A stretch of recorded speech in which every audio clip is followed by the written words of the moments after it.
Hey guys, what's going on? My name's George and welcome back to the Floor YouTube channel. So today you join me back in the car because we're doing yet another modification to this E92 M3. Now it's not anything power and it's not anything handling related. This time it's purely for driver experience. And when I say driver experience, I mean upgrading the rubbish tech that is in this E92 M3.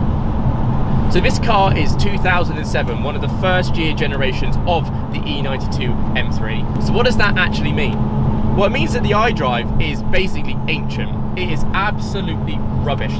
The sat-nav is rubbish, I don't have Bluetooth, I don't have DAB, and I don't have very many options with the iDrive, so it's pretty much just a useless screen to me. Now I've had this car for almost 2.5 years now, and not once have I ever used the sat-nav on the iDrive. Not once have I ever used the radio. I purely use my iPhone to do everything for me. I've got it set up on a mega mount in the car with an auxiliary cable going from the aux jack in the middle compartment all the way to my phone, and I've tried to hide it down the trim of the side of the car, but ultimately it ends up falling out anyway, so I kind of just give up on that. So what does this mean? Well, actually I've had no problems in using my phone for any of this. The phone is great. I've used my phone for sat-nav for years now. I use Waze as my sat-nav for everywhere that I go, and I use Spotify for all my music.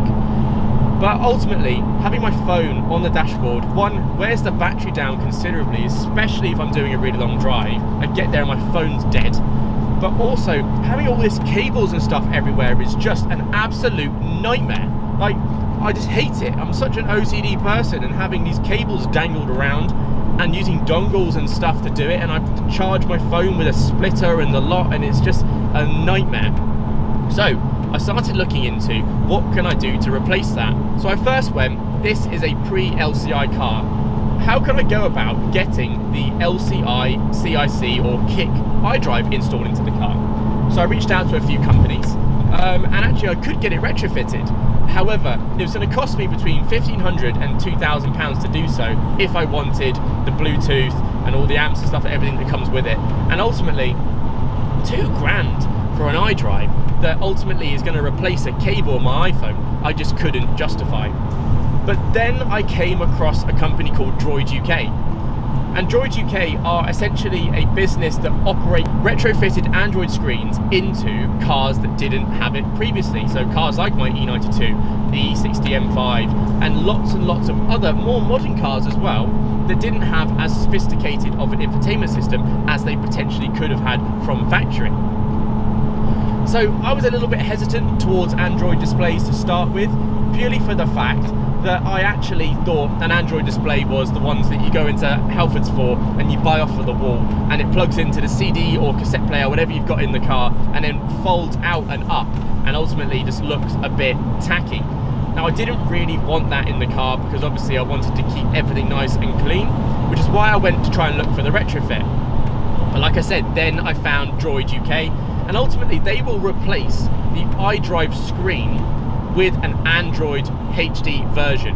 Now this will mean, most importantly for me, that I can keep all the old iDrive functionality and I can still see it all within the same screen, but then I have the option to switch to the Android screen that allows me to use Waze and Spotify and a lot more apps like I would do in a modern car, and that for me is just an absolute deal sealer. And ultimately, these aren't really that expensive either. They offer them for a wide variety of cars, and you can have as many options as you want or as little options as you want. So it's very customizable for the price bracket that you're in. So I'll leave all the links in the description down below. Go and check them out. Type in your car number. It'll show you the products that are available. For me, it's a win-win. I essentially get to cut all the clutter out of here. I get to save my iPhone battery. I get Bluetooth in my M3, and I get to use Waze on the iDrive screen. Like, that's literally a tick in the box for everything that I want for this car. So I'm absolutely buzzing to get this done today. We're on the A34 at the moment. We're heading north, and we're on our way to Birmingham. Now, Droid UK offer a mobile installation service, or you can opt to install it yourself, and I've seen lots of videos and lots of stuff online about how easy it is to install this. However, I know nothing about electronics, and the idea of that kind of terrifies me. Now, I've opted for their mobile install, and they'll be mobile around the UK, but I've opted to drive to Birmingham to go close to them because I wanted to get out in the car. It's a well, I say it's a nice day, it was a nice day, but it's also Bank Holiday Monday, and I wanted to get out in the car and stretch its legs a little bit.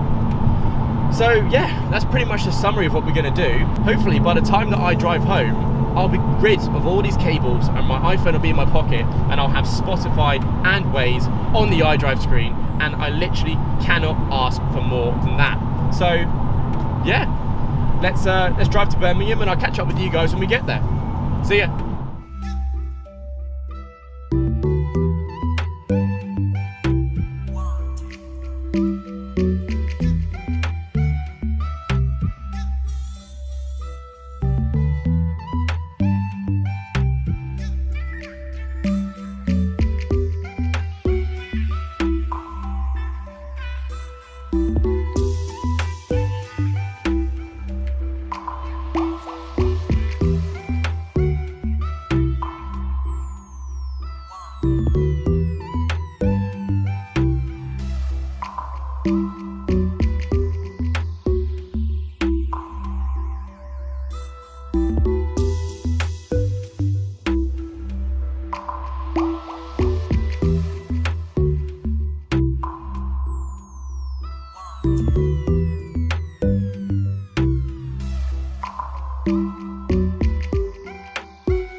Right then guys, so Droid UK have just finished installing my Android system, and I absolutely love it. It's so cool.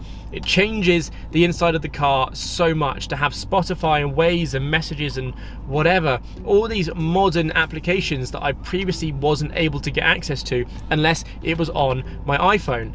Now I've got it on a big screen in the center of the car, and yeah, it just looks pretty damn cool. I'm really happy. Like I said, you have the ability to swap between the iDrives. So if I hold the middle button in my car, it then takes me to the iDrive system that was in the car beforehand, so my old outdated one. I then hold the menu button again, and it switches me to a more modern BMW iDrive. Now I suspect this looks like the one that was in the F series models when they came out. So I've got like car info, dashboard, which is essentially like the digital dials where you get torque and whatever on there. And also I've got songs and HD videos and whatnot, as well as sat nav. So that's pretty cool. However, I bought this for the CarPlay features, and the CarPlay is just awesome. So I can hit the little shortcut which takes me to Apple CarPlay, and now I've got Waze full screen, which is just so cool. And Apple CarPlay allows me to have phone calls, maps, music, podcasts, audiobooks, look at my calendar, use Waze, WhatsApp, and also apparently Zoom. Apparently you can have a Zoom call in the car, which is pretty cool. Don't know why you would do that, but why not if you can. You've then got the option to have like a little dashboard where it will show me Waze on the left hand side, the directions, and then my Spotify in the bottom right, which is probably what I will have, but seeing as I like to see everything in one screen, which is pretty cool. But man, I am really impressed with this. So what's going to happen is I'm now going to drive home. It says it's going to take me an hour 40 minutes to get home. I will then catch up with you guys when we get back to my house, and I'll give you my thoughts and feedback of using it as I'm driving and using the phone functionalities, and what my final verdict is when I get back. But yeah, right now, extremely impressed. So let's get going. Right then guys, so I've just made it back. It took me about an hour and a half to drive back, and I used the iDrive system for Spotify, for Waze, and a few phone calls along the way. Waze was awesome. Having it on such a big wide landscape screen was pretty cool, and you still keep the functionality like police, notifying everyone there's police or roadworks or traffic or whatever with that little orange speech button. And then also I had Spotify on the go. Being able to change songs with the buttons on the steering wheel was so nice. Rather than having to like lean over and touch the phone and whatever, I can just bang backwards and forwards on the buttons here, which is awesome. And yeah, I had a few phone calls along the way as well, which was interesting. Being able to answer it from the steering wheel, I could hear them fine. I didn't ask for any feedback on whether they could hear me okay, but it came through the speakers. I could hang up with the button, show me who was calling. Like, it was all pretty seamless, and that's ultimately what the goal was. So I'm extremely happy with this. If you have one of these cars, or in fact, if you have any car with an outdated infotainment iDrive system, go and click on the link in the description and check out Droid UK, because they have lots and lots and lots of different cars that they operate in, and I highly recommend them. Price was good, product is amazing, and fitting didn't even really take that long anyway, and they're really nice guys. So well, what an awesome day. The car now feels nice and modern. I'll use it over the next kind of 2 or 3 weeks properly, and I'll get some updates on my Instagram. So if you haven't followed me already on Instagram, it's at M3Floor. Go and check me out there. I'll be posting more on my story about this and how it works, some cool and interesting features about it as I learn myself more. But yeah, so that's the end of today's video. I hope you liked it. If you watch this for the purpose of wanting to buy one of these, just do it 100%. Just send it and get one. You will not regret it. And if you're just interested in things you can do to an E9X like this, aside from power and handling or whatever, this is definitely up there with one of the best mods you can do, because it just changed the driving experience, not from like power and performance, but just from comfort and ease, and user experience of this car just went up massively. So if you're new here, as always, please ensure to subscribe to the channel, and especially if you're a returning viewer as well. We're so close to 500 subs now, and that, again, I say it every time we get close to 100 number, but that is baffling. And if you enjoyed it, drop a like on the video down below. And yeah, if you're interested in any of this, all the links will be in the description, or drop me a comment or a DM on Instagram. And yeah, hope to see you in the next one. See ya.